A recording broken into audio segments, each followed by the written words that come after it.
It's time once again for another thrilling episode of Markout Radio. For the next hour, sit back, pull the stick out of your ass, and enjoy.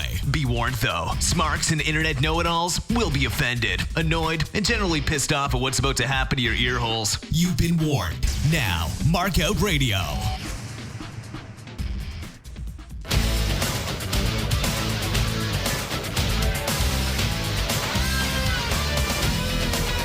All right. Welcome to the show. Can hardly hear. There we go. I'm there. Right on. All right. Welcome to the show. It is Markout Radio Goes Nitro, episode 96 of our ongoing throwback series for July 14th, 1997, out of the Orlando Arena in Orlando, Florida. Tonight's show is hosted by Tony Schiavone, Larry Zabisco, Mike Tenay, and Bobby the Brain Heenan. Now, before we get into Nitro, let's briefly talk about Bash at the Beach 1997. Which happened in between last week's show and this week's show. Go back and watch that pay-per-view if you so desire. Not bad, actually, but First, most obviously, Tony and Bobby rocking Hawaiian shirts on the announce position while Dusty just has a lay-on. I'm sure that they make these loud, flowery bullshit things in his size. But anyways, this is the one-year anniversary of the founding of the NWO, which the commentators would repeat over and over and over and over. Although technically it's when Hogan joined the Outsiders, who were the two founding members of the NWO, but what fucking ever, right?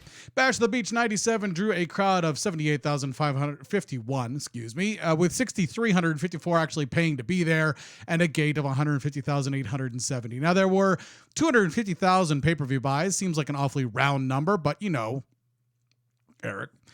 The matches themselves were fairly good. I did notice that the set itself was fairly shitty. The mat was from last year. The apron looked like somebody pulled it out of storage the day of. Essentially, the same set was just reused with slight changes here and there. The mats at ringside looked thin, patchy, and were taped with technician's tape everywhere, not to mention the fucking stains. Again, wrestlers save their best gear, their newest, less full of holes, less ratty gear for pay-per-views because, you know, it's a pay-per-view. But apparently that doesn't extend to WCW management, who will basically just throw anything together and throw it out there for a fucking shitty pay-per-view.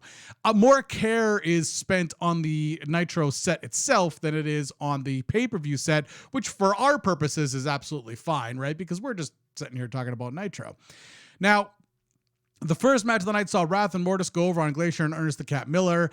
The fucking assassination of the word Saskatchewan from Mike the Professor Tenay tells us about Wrath playing for the Rough Riders, even though he didn't. This was widely published exaggeration. It's true that he was drafted by the Falcons and then washed out. He warmed the bench for the Patriots before coming up short in a tryout with the Riders, which is when he went to pro wrestling school. Anyways, I wish Tenay over the years had gotten better at pronouncing Saskatchewan, but he never would.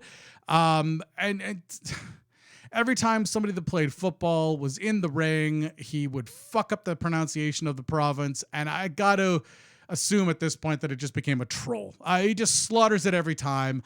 I did enjoy Bobby the Brain Heenan chuckling at him, though, which Bobby Heenan spent some time wrestling for Stampede and Stu Hart, which means that he wrestled in Saskatchewan, which is right next door to Alberta, and of course knows how to pronounce the province name properly, which I guess when you constantly have to fuck up Massachusetts, screwing up Saskatchewan is just going to come second nature. I think we really need to acknowledge how well Ernest Miller learned how to wrestle and pull his kicks in this match. Certainly much better than Glacier managed to do in his whole fucking career. Imagine if they discovered Miller first. Could Glacier have been black? That would have actually been kind of cool, if I'm perfectly honest with you. I mean, I know that not a lot of people would have liked that, but fuck it, that would have been cool. I know it's a Southern wrestling company, and, you know, that probably would happen. But still, imagine those light blue contacts on dark skin. I wouldn't have to worry about keeping the hair blonde either. He just fucking shaves it right down to the wood. Anyways, to finish off the first match, Vanderbeek... Oh, right. Sorry. Vandenberg puts a chain on the same foot Mortis puts on the ropes to break up the pin. Mortis kicks Glacier with a loaded foot for the win and Glacier's first loss. The second match saw Jericho squeak one out over Ultimo Dragon in an excellent match. Gene gets a poem out of Raven instead of actual silent treatment that Tenay's been getting. Gene then shoots on the reused set at ringside. Anyways, Raven cuffs Richards, who almost blew Raven's spot in kayfabe. That ends the promo. Not actually that bad, to be honest with you. Third match pits Masahiro Chono and the Great Muta in a losing effort against the Steiners so that they go on to challenge the Outsiders for the straps at Road Wild. The cameraman found a couple of MILFs that even distracted Dusty while the Steiners were making their entrance. Scotty looked awesome in this match. Muta did an excellent job selling for both he and Rick. Backstage, you see DDP and DDD. That's Diamond Dallas Dad. Fuck. Oh, look at that. My audio issues are coming to plague me again this week. Well, we'll see if we can clear that up. Shall we, producer boy? Anyways, this is him trying to sound cool, and it was a stretch even for Daly to do this. But anyways, he's answering questions from the interwebs and a person who calls themselves I Love Cows, which to be fair here is on brand for WCW's audience up until this point. My grandma had a huge crush on Ric Flair, and I have no idea, since Grandpa was a legit World War II combat vet who rode a Harley through enemy lines during the war. But I guess limousines and space mountains were on her level for some stretch. I don't know. The reason I bring up Ric Flair is because DDP throws Ric Flair under the bus here. The lucha match itself was a lucha match, in as much as guys were hitting their own teammates with moves, and the commentary team, including Mike Tenay, didn't bother to try to cover it up. Still staticky. Thank you, producer boy. You're doing a bang-up job this week. I don't know if I need to fire you or if I need to fire the cables, but let's see if we can't get that shit straightened out, shall we? All right. Anyways, of course, Garza being in this match is going to perform a shitty corkscrew plancha into a group of 3 or 4 guys. I couldn't tell. Anyways, he ended up doing a corkscrew splash onto them, which still looks cool and is much safer. So hopefully this means the corkscrew fucking plancha bullshit head dive will now be a splash instead of a headbutt. Speaking of headbutts, Benoit goes over on a stiff no-selling Sullivan, who ends up only selling for Jackie. The match was hard to watch because it teetered back and forth between an actual fight and a shitty's 50 wrestling match. Honestly, anyone who watched this match and indeed this feud and thought, fuck, I gotta hire Kevin Sullivan, needs to fucking have their heads examined. As a matter of fact, every company that did hire this guy ended up having to do this exact same program run on their shows. And it killed the audience every single time. Sometimes it killed the company itself. I think it was the AIWF, if I'm not mistaken, where Sullivan was the president and got himself into a feud with their top guy, who of course was the champion. And they had a series of no contest street fight style matches until the top guy won, just like Benoit won tonight, and it killed his fucking career. He had to go back and rebrand himself, start up again in, of all places, Ring of Honor, where he allegedly slept with Cornette's now wife, then girlfriend, to get himself onto the marquee. Wrestling is so fucking weird. Nope, it's getting worse, producer boy. If you could fix that, I'd appreciate it. Anyways, then there was Jarrett going over on Mongo with the legit help from the woman he's been sticking his dick in, Debra. This match you really only knew about if you watched Saturday Night and the Power Hour.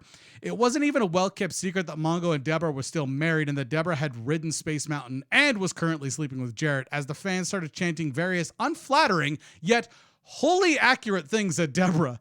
So much so that at the end of the match, she wouldn't even get in the ring to hold up Jarrett's arms because she was worried about the fans throwing things on her, which is a legitimate concern. I mean, it was probably gonna happen.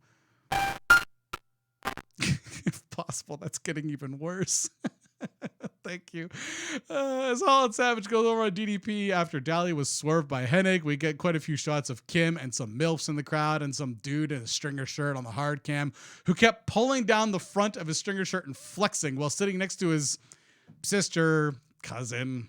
It's Florida, so either is just as likely. Some troll threw a bouquet of white flowers into the ring, forcing a pause while the ref cleaned it all up. Now, while we covered the Hennig and Hall were AWA Tag Team Champs back in the 80s on a previous show, there was also a time when Hennig was being managed by DDP, and at the time, the Diamond Doll Tanya. Now, DDP was a strip club manager, so Diamond Dolls back then were basically strippers. There was a series here where DDP was holding the top rope down while Hennig botched over the top rope run, He did come out of the ring eventually and double axe handle DDP, who was then put away by the Outsider's Edge, and had the Savage elbow drop on top of him for good measure while being pinned by the Macho Man. Kim played the concerned wife here well in the post-match, but this one was... this one was a bit of a clusterfuck, let's be perfectly honest. And I like DDP. I like fucking Savage too, but this match was just a clusterfuck. Piper then goes over on Flair. It was okay. There was an awful lot of botches and pauses for two wrestler of this caliber. The Horseman interference was just goofy, and it was done very sloppily. Then it was time for the main event where Luger and the Giant went over on Hogan and the Worm. Rodman arm drags Luger, and the commentary team goes nuts. Hey, brah, congratulations on doing a passable armbar, bro. Good job. That arm drag, fucking top notch, bro.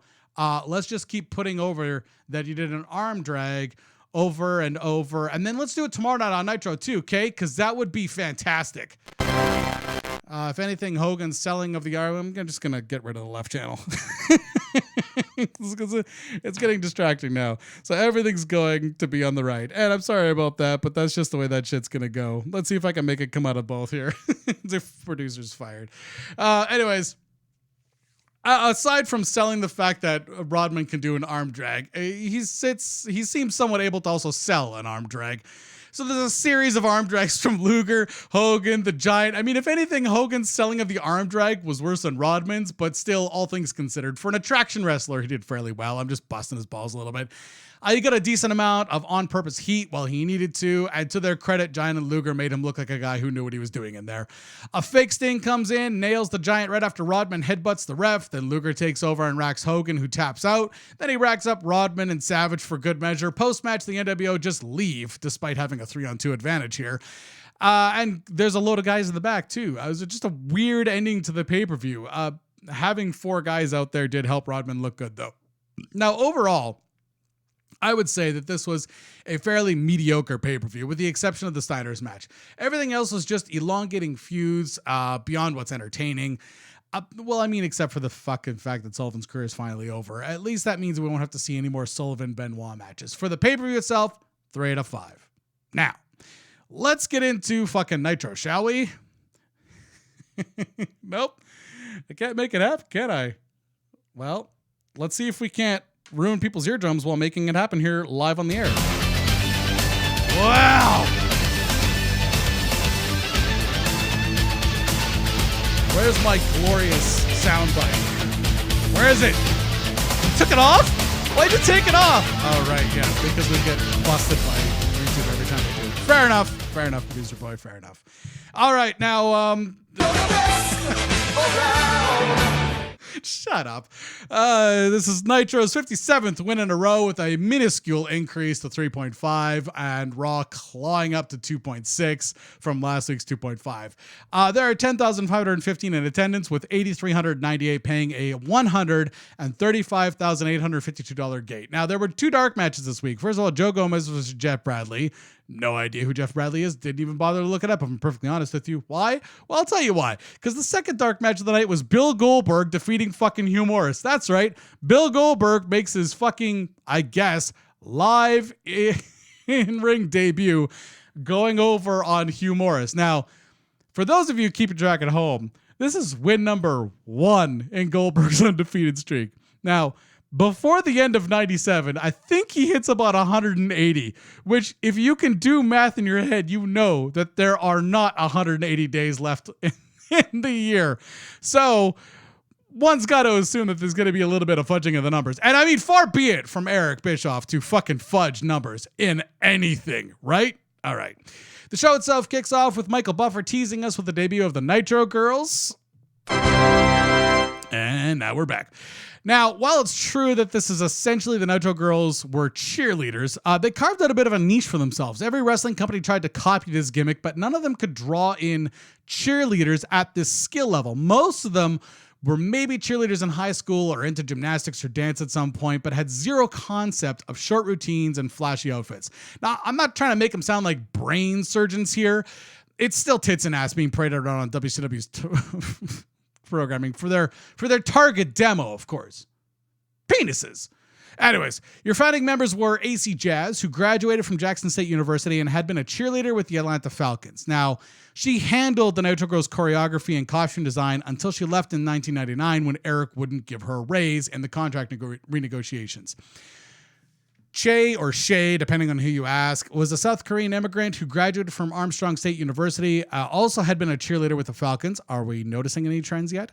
Anyways, she left in 2000 due to contract issues as well. Fire, a graduate of Arizona State University, she met Kim Page after she won the Miss Fiesta Bowl for the Arizona State Sun Devils. She would also run into problems getting a raise out of Eric and left to be a recruiter for the University of Phoenix. Kimberly, of course, Kim Page. Now, a lot of people throw shade at Kim because she's hot. She was in Playboy. I had that issue. She always seems to be cold, and she was once in a movie where her tit popped out. But she's legit got a master's degree in advertising from Northwestern. She also left in 99 when Eric wouldn't give any of the girls a raise. And after digging further, because this was kind of a pattern at this point, yes, Eric wouldn't renew anyone with a raise. And what actually pissed the girls off was that they weren't actually getting a cut from any of the Nitro Girl merch sales, including the calendars. Also had a few of those. Spice, the stereotype of 90s dancer, she allegedly barely graduated high school, instead focused all of her time and effort on dance. She was part of the Reebok National Performance Team and is credited with helping the Nitro Girl choreography. She also once claimed that when she wasn't being a Nitro Girl, she was working at her chiropractic office in Atlanta. Now, the only record I could find of her was that she was a receptionist at a chiropractic office. There's nothing wrong with that. Just the way that she worded it was very on brand for somebody that did manage to get a small raise from Eric and stuck around until 2000, hoping that the Ready to Rumble movie would be her break. Now, she's a life coach and she has a son.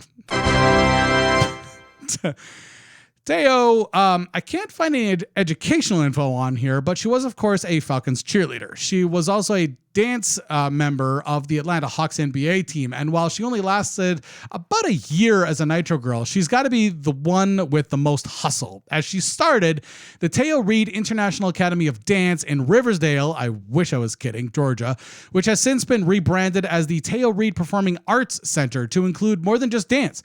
They offer dance, of course, but they also have music and drama programs and run a talent agency for the graduating students. Now, I'm sort of throwing Whisper in here because she's just going to sort of appear at some point. I don't want to miss her in the shuffle of doing Nitro because come October, things are going to kick into high gear, and I would feel bad if I missed out on Whisper. Now, she joins, like I say, in October. I only mention her now because she didn't even bother to renegotiate her contract in 1999. Let's be honest, there's really no need for her to do that. What? Why? Huh.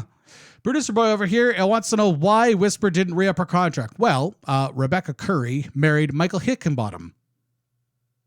He's laughing at the name. Fair enough. You may know him better as Shawn Michaels.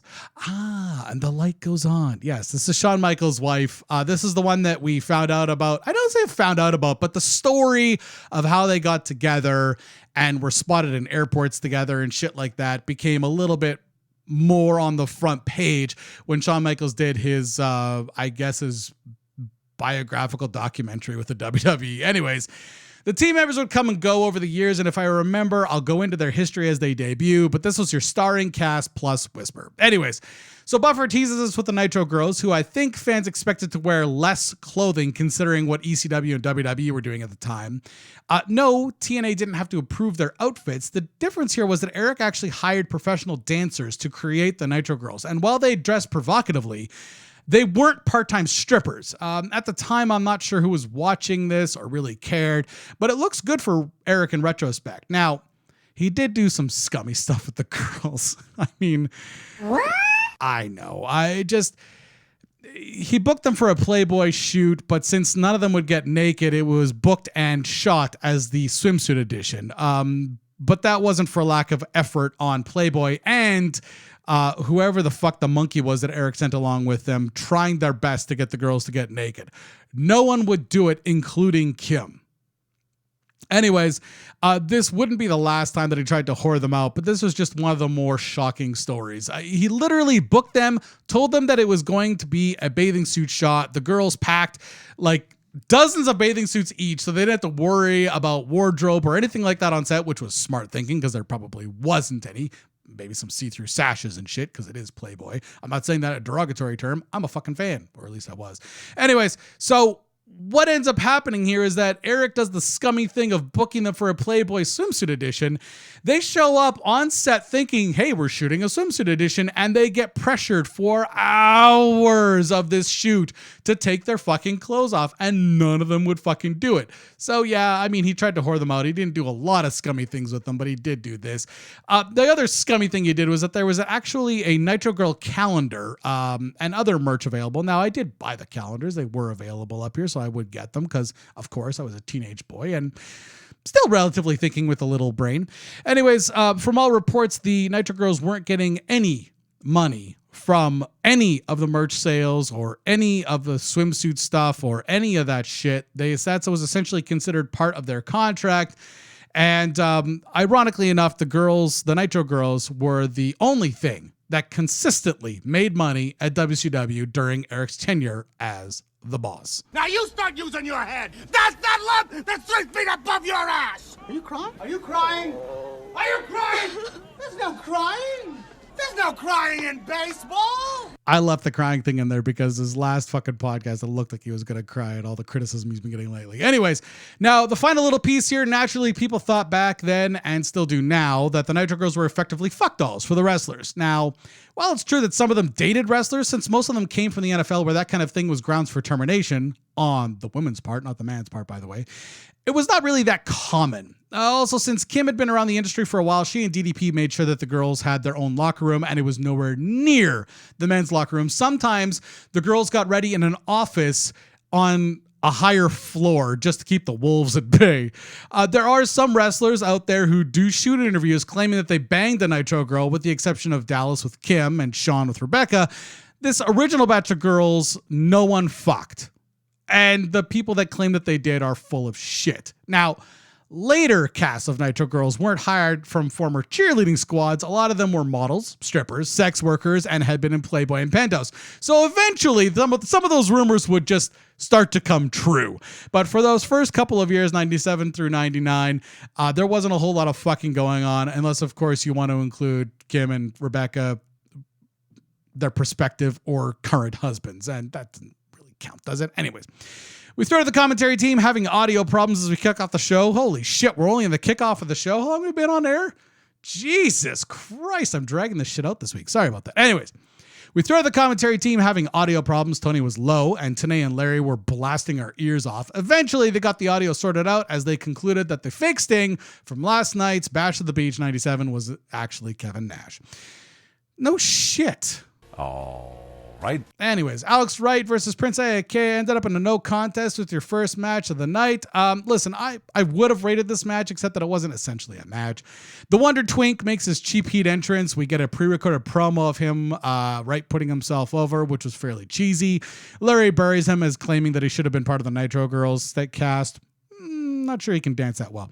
Giant comes out to cut a promo. Jimmy Jet, the ref, didn't want to let him in, so he got chokeslammed for his efforts. The Prince then got chokeslammed for his efforts. A slew of jobbers in security t-shirts got chokeslammed, including an unmasked Juventud Guerrero in these yellow security t-shirts. They all get chokeslammed, and the Wonder Twink just bailed on the whole thing. Giant gets the microphone and cuts a promo on the NWO, specifically on Nash, until he backs away from Doug Dillinger and his crew of senior citizens who don't get chokeslammed. We go take a little break, and Tony's dissemination of what's happened gets cut off. Now, when we come back from break, Tony lets us know that the Giant has been escorted from the building, but he does so very quietly. So he repeats it numerous times. Not that Tony would ever repeat something 50 million fucking times. 0.0. After this, Eddie Guerrero defeats Chavo Guerrero Jr. in 4 minutes, 15 seconds. I gave that one 3 out of 5. A nicely performed match here. Nothing really to set it apart from anything else. Essentially, it was a Family Feud gimmick in order to cement Eddie's heel turn while putting over Chavo as a face. This feud is, of course, only starting, but it was done in a way that didn't make people feel awkward, which means that Kevin Sullivan probably had nothing to do with it. So, there's that. Gene does a rant promo here with DDP and Kim. Gene confronts DDP about Hennig turning on him in the match last night. Kind of a meh promo at best. DDP basically sweeps it under the rug, saying that they respect one another. I couldn't make a fucking head or tail out of it. Coming back from break, the Nitro Girls are dancing. Gene, of course, makes it fucking weird. Gene then conducts a rant promo with Harlem Heat, who had to do a double take on Booker's hat. It was a red hat with writing on it, and I've just been seeing those fucking red hats with writing on them so long. The writing here was black, but I mean, I've seen those red hats enough that I just know. So, anyways, obviously there was Harlem Heat written on it. Anyways, the Heat promote a ghetto street fight here with Hall and Nash later tonight in a non-title bout. The Steiners, after this, Rick and Scott Steiner defeat Vicious and Delicious, Buff Bagwell and Scott Norton. I don't know if I'm ever going to be able to say that without laughing. Anyways, they do it via DQ. I gave it, 6 minutes, 45 seconds. I gave it 4 out of 5. Excellent match. Bagwell and Norton make this team official with matching tights. Vincent pulling up the rear as a lackey following behind. Bagwell trips on the bottom rope getting into the ring at one point during this match. Scott does a very good job of covering it up. Out back in the parking lot area, Conan arrives with Hall, Nash, and Syxx getting out of this limo as he kind of officially joins the NWO. Anyways, Larry points out he's not wearing a shirt. Nash is selling a hip injury. We get back into the match with Bagwell going for a double axe handle from the top rope. Rick catches him and then performs a picture-perfect belly-to-belly suplex. At this point, the Steiners were up when Chono and Muta interfere, causing the DQ. The Steiners make a comeback with Rick delivering a very impressive but a little bit sloppy belly-to-back suplex on Norton. Impressive because Norton's so big. Sloppy because how the fuck was he going to pull him over there, even with Norton helping him? Jesus Christ. Still looked fairly decent. Gene does a rant promo after this, recapping last night's Raven promo and Stevie Richards' slap before he then goes to find Raven and Richards in the live crowd, where there is no actual announcement tonight, but there's another Richards beatdown.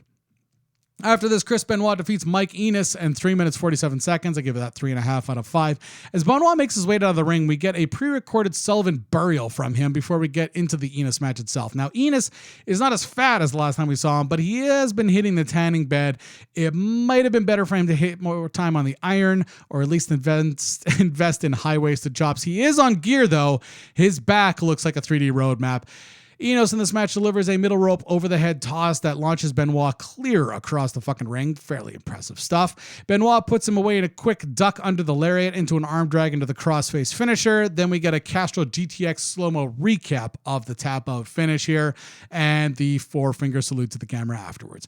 Back from break, we've got another costume change for the Nitro Girls, except this time they're just going to sway around in vinyl and shades. So... Right.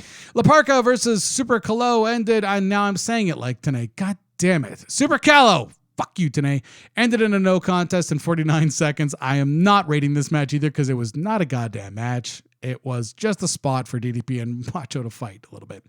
We get a recap of DDP and La Parka gimmick before the match starts, just to set the stage for what's obviously about to fucking happen. Kim Page is there for La Parka's entrance, standing on the WCW words, I guess, in front of them. Whatever. He looks back at her, shakes his head, and as though that wasn't enough, she makes the Diamond Dallas Page hand sign at him. Just in case the last 3 minutes was all a little bit too confusing for you.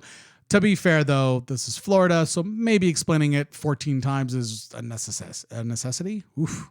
Forget that word. That word was a necessity. This match is on for about 5 seconds before Savage comes out, nails the real La Parka and Super Calo. Then he tees off on them for a bit until DDP comes out of the crowd, starts beating on Savage. Hennig comes out with a foreign object and lays out DDP, then walks away. Savage lays a few big elbows on DDP, lays him out with the top rope elbow, and then just leaves. After this is a Gene rant promo with Hennig. Hennig claims that DDP is the biggest mark in the business and that they have nothing in common. He goes to leave, and Flair comes out and invites Hennig to watch him run Jarrett out of the company, and then they'll go and party. Now, flashback to 1992 when Flair was the WWF champ. Mr. Perfect, a.k.a. Kurt Hennig, and Bobby the Brain Heenan were in his corner. So this is sort of Eric fucking with Vince, but Flair legit had a lot of love for that Hennig family since Larry the Axe, he credits with teaching him so much about the business. Now back from break, we start hour 2 with fireworks before throwing to that golden voice bastard Lee Marshall and the 1-800-COLLECT Road Report, which unfortunately bombs yet again. I think he's just got to stop with the musical references. His taste is really niche and no one knows what the fuck he's talking about until he says weasel. And granted, that's a bit of a slam, but after the 58th time of him saying it, it's like my kid repeating the same joke for the 48th time. It's not cute anymore. It's just fucking annoying. After this, Scott Hall and Syxx defeat Harlem Heat. Booker T and Stevie Ray in 9 minutes and 1 second. 4 out of 5 for that one. Nash comes out in a wheelchair surrounded by Eric, Chono, Conan, Hall, Vincent, Syxx, Norton, Bagwell, and Muta.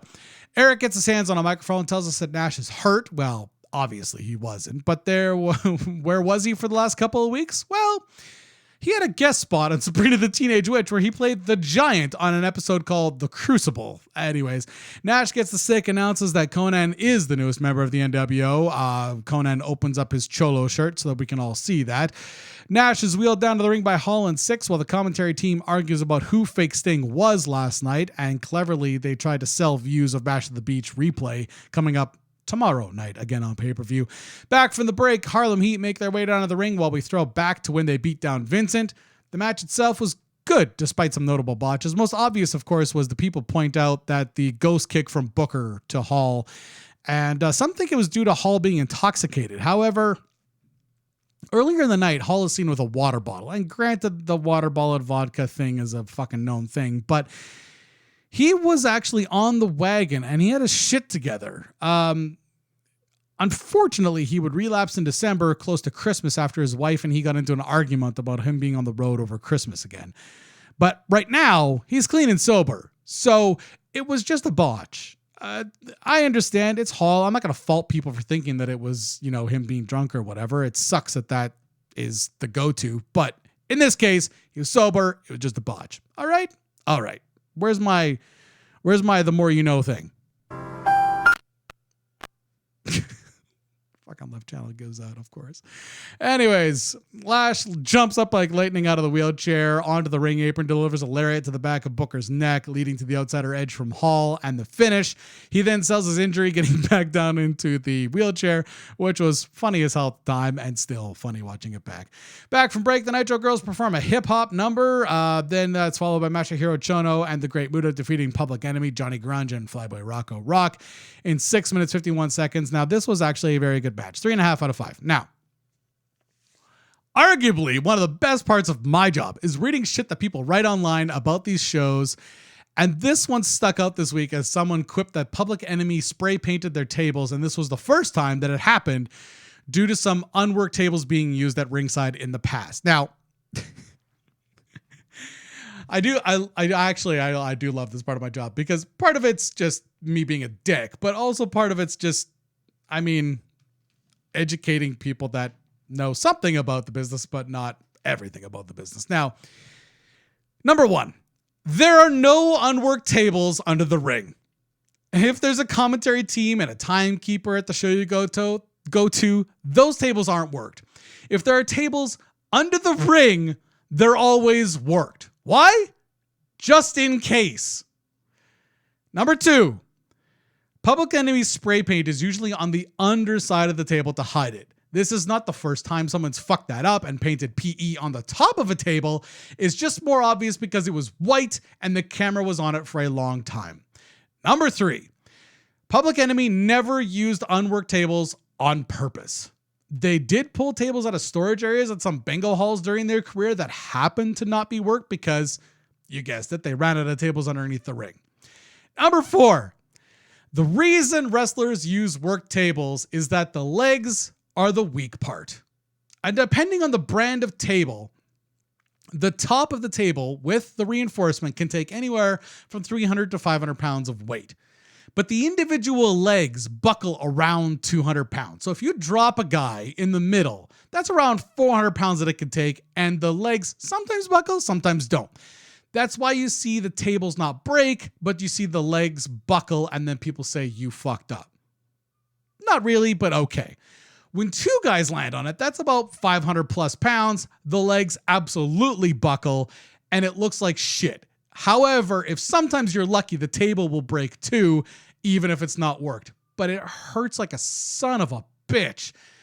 Now, I say lucky because when the tabletop breaks, it looks cool. When the tabletop breaks in an unworked table, it fucking leads to injury. When legs buckle, of course, it always looks lame.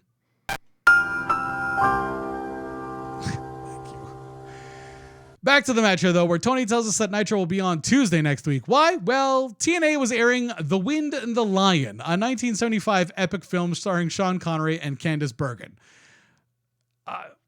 Why? No fucking idea. Just because fuck WCW, I guess. I don't know. The match starts early with Chono blasting Rocco. In fact, the whole match was a little stiff between Chono and the members of Public Enemy. I'm not sure that Grunge constantly bowing for pops from the fucking red hot Florida crowd was going to help calm things down. But eventually Rocco gets tagged into the match and there was less racism causing heat with the actual Japanese wrestlers. When Grunge was tagged back in, he did less of that and the match improved with the exception of a ghost punch from Rocco to Chono later on in the match. Now, Moto sprays Grunge in the face, leading to the Mafia kick from Chono to put this one away. Overall, a well-performed match. After this, we get a Rodman t-shirt promo during the break. Absolutely fucking awful. Back from break, no Nitro Girls at all, just Jarrett's theme. Now we get Jeff Jarrett with Debra and McMichael in his corner, going over on Ric Flair via disqualification to retain the WCW United States Heavyweight Championship belt in 5 minutes, 24 seconds. I gave this one 3.5 out of 5. Now, Flair mistimes his over-the-top corner spot here with Jarrett driving his shoulder into the middle turnbuckle and knocking the wind out of himself briefly. Now, Tony mentions that this was the shoulder that Flair just had surgery on. That is true. The shoulder had recovered. I just imagine that getting hit in a newly recovered joint hurts, scares the shit out of you simultaneously. Jarrett, to his credit, took over for a bit, allowing Flair to get his win back. Tenay wonders aloud why the battle of the figure four was not having either guy work on the other guy's leg. Fair point, but unintentionally buries the match. While Debra mugs for the camera, Flair, over her left shoulder, low blows Jarrett. Now, we stayed on this shot of Debra bitching and moaning way too long. Mongo comes out. Now, obviously the reason why is because Mongo's coming out. But anyways, Mongo comes out, yells at his wife for a while. He goes into the ring, nails Jarrett, who was locked up in the figure four from Flair. Everyone just let Mongo stiff Jarrett for a while until Jarrett literally scooched away and ran.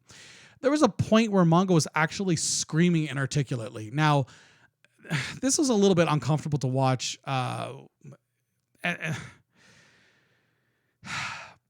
The cameras eventually focused on Flair and Benoit as Mongo lost his shit and left through the crowd. Now they cheered because Mongo left through the crowd, but the cameras just followed Flair and Benoit back to the fucking ring backstage area. And again, we find ourselves in this Sullivan-Benoit territory. Now, Benoit doesn't have to be involved in it, but he's still kind of involved in it because he's a fucking horseman. But Jesus, fuck, this is super fucking uncomfortable shit. I'm gonna just say this because it happens even at live wrestling shows I go to.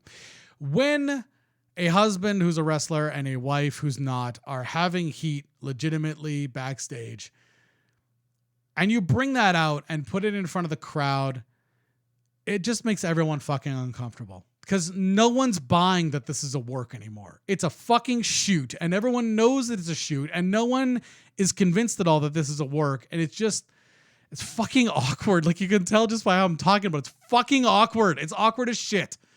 Back from break, there's no Nitro Girls again. We get an in-ring promo from Gene and Luger. A fairly sloppy promo, really, but the point was to put over the Hogan-Luger championship match at Road Wild. At this point, the NWO comes out without Bischoff and Natch, though the real Sting does come down to the ring, rocking a wig and a Sting mask. Now, when he unveils himself, there was a very nice pop as the show faded to black on no fight. Obviously, there was a fight at the live event, but that wasn't getting broadcast. And again, WCW would try these things out from time to time, seeing what kind of a reaction Sting could get. In this case, Sting and Luger fought off the NWO, and there was a nice big pop from the fans. There's a respectable episode of Nitro. Not great, not bad, though. 3.5 out of 5 would be the mark for this week, despite the introduction of the Nitro Girls, of course. The matches were mostly well-performed. The promos were lackluster for the most part, though, and the production issues that were plaguing the show from start to finish were ridiculous. Still, they did a good job of recapping Bash to the Beach, trying to sell the broadcast Jesus Christ, let's try that again. The rebroadcast of the pay-per-view tomorrow night and selling Road Wild coming up soon. Overall, fairly decent. Got the job done. It's not going to show in the ratings though next week because the ratings are going to show that fans did not really enjoy what they saw. Well, that was an abortion of a show. Should the mood take you, check out markoutradio.com and leave a comment. You can also find links there to our Facebook, Twitter, YouTube, and Stitcher channels. You can even leave a voicemail on our Skype. Just click the links and share them.